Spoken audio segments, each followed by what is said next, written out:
Jaylen Brown back in, lost the ball. Anunoby all by himself throws it down. And Tatum is hurt.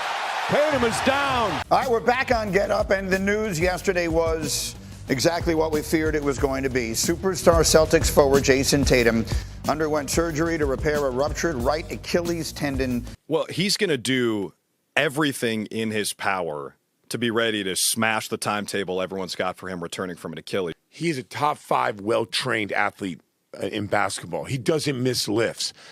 After my radio show on the road, I go to he's in there lifting. Before we get on the bus to go after a game, he's in there lifting. Highly, highly trained. Several months later.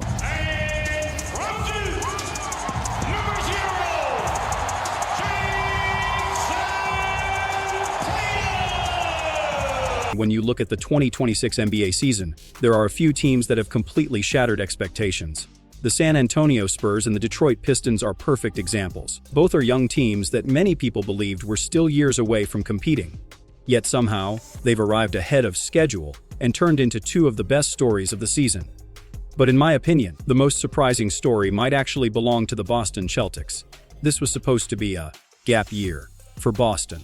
A season where expectations were lower while they dealt with injuries and roster adjustments. Instead, they've barely slowed down. Right now, the Celtics sit near the top of the Eastern Conference, only behind Detroit. Their offense ranks second in the entire NBA. Their defense is sixth, and their net rating is also second in the league, only trailing Oklahoma City. That's incredible considering the most important detail. Boston has done all of this without Jayson Tatum, and here's the scary part for the rest of the league. Without Tatum, Boston is already a very good team, possibly even a great one. Add JT back into the lineup, and suddenly their ceiling jumps to a completely different level. At that point, the Celtics don't just look competitive, they look like a legitimate championship contender, and maybe even the favorite to come out of the East. Pritchard over Washington. Tatum with his first bucket. Tatum, butter. I think it's safe to say that our luck has officially turned around, guys. We are back, baby. But when it comes to Tatum's return, not everyone agrees on how this should play out. The media is pretty divided. Some analysts believe he's coming back too soon. Others say Boston shouldn't risk it at all. They argue that even if he returns, the reward might not be worth the risk. But here's the thing. If you're a high-level competitor, and the doctors clear you to play, when do you say, "No waiting, I'm ready"? For players like Tatum, sitting on the sidelines isn't easy. And let's be honest, the Celtics have invested too much in him to take unnecessary risks. If he wasn't fully ready, they simply wouldn't put him back on the court. The timeline actually tells an interesting story. Tatum tore his Achilles on May 12, 2025 at TD Garden. The very next day, May 13, he had surgery. That's huge. Most players who suffer an Achilles tear don't get surgery within 24 hours.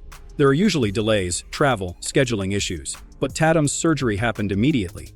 According to many doctors and sports medicine experts, that is the absolute best-case scenario for recovery. Now look at the return timeline, March 6, 2026. That's 283 days after the injury. And historically, that's actually very comparable to one of the most famous Achilles recoveries in NBA history, Dominique Wilkins. When Wilkins tore his Achilles back in the 1990s, his goal was simple: return the next season fully healthy and ready to play.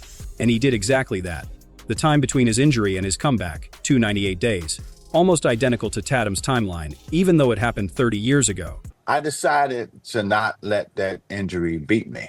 And so once I went through my surgery and I started going through rehab, I worked twice a day, every day for 9 months. Now, I remember my first game back against New York Knicks, and I scored 30, and I looked at Pat and those guys, I said, damn it, I'm back. So that year I averaged right at 30 a game. He was special. Now the Dominique Wilkins comparison isn't perfect. Their play styles are completely different. But what matters is what happened when Wilkins actually returned. Game 1 back, he scored 30 points. Then over his first 6 games, he dropped 30 or more in 5 of them. And by his 8th game, he exploded for 41 points. Now, I'm not saying Tatum is going to step back on the court and immediately average 30. That's unlikely. But if Dominique Wilkins could come back from an Achilles tear in the 90s and play at that level, with older rehab methods and less advanced medical technology, then why can't Tatum do something similar today, 30 years later? Recovery science is dramatically better. No idea. There's actually another interesting detail that might help Tatum. Dominique Wilkins' game relied heavily on pure athleticism, explosiveness, speed. His first step, that's what made him special. And in those areas, Wilkins was far more athletic than Tatum.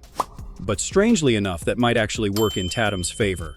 Because Tatum's game isn't built purely on athleticism. His game is built on skill. Yes, he's 6'8". Yes, he can attack the rim, but the way he scores is much more versatile. He can operate off the ball, spot up for threes, run pick and roll, create mid-range shots, post up smaller defenders. He plays more like a guard in a forward's body. And when you're returning from an Achilles injury, having a skill-based game can make the transition much easier. Go to the next play. Don't let your last miss affect your next shot. Oh, Tatum through the contact. But it just made that. Think about that. It was a tip dunk that kind of opened things up for him now. You feel it slipping away just a little bit from Dallas. Tatum for three. Butter. That's why Tatum is such a valuable offensive player. He's one of the most versatile scorers in the NBA, a true jack of all trades who fits perfectly on a championship roster. And honestly, Boston doesn't even need him to be 100% right away. Even if Tatum comes back at 70 or 80% of his old self, that's still a massive boost for the Celtics. Players like Jordan Walsh, Baylor Shearman, and Hugo Gonzalez have stepped up this season.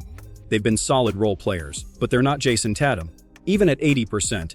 And one thing that often gets overlooked is Tatum's playmaking. His passing, his ability to read defenses.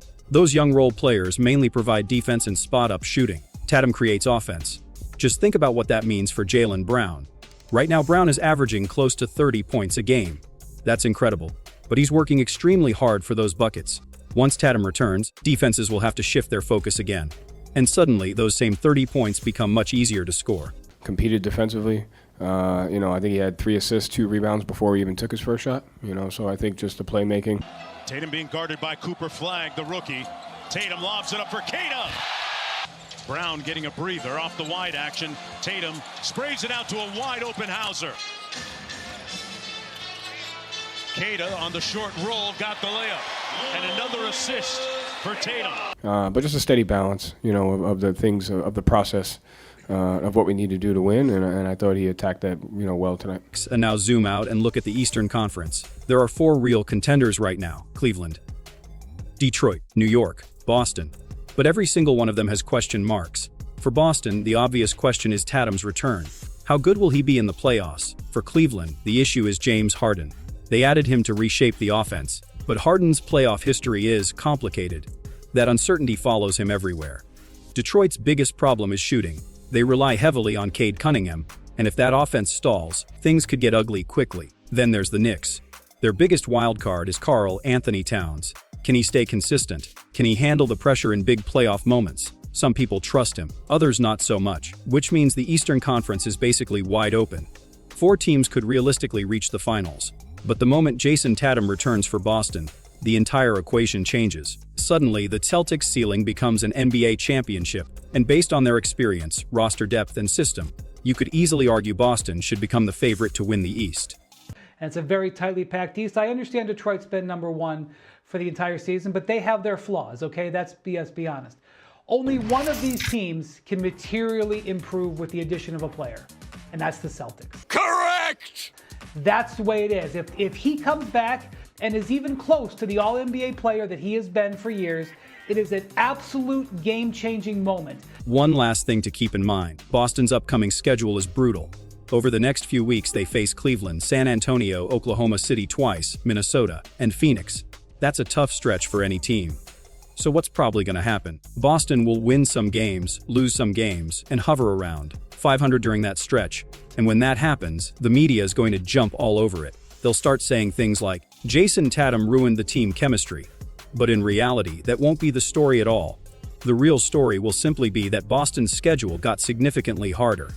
But nuance doesn't always matter in sports media, especially when it comes to quiet superstars like Tatum and Jaylen Brown. They don't create drama. They don't chase headlines. So sometimes the media creates its own narratives instead. We saw it happen in 2024. We saw it again in 2025. And chances are we'll see it again in 2026.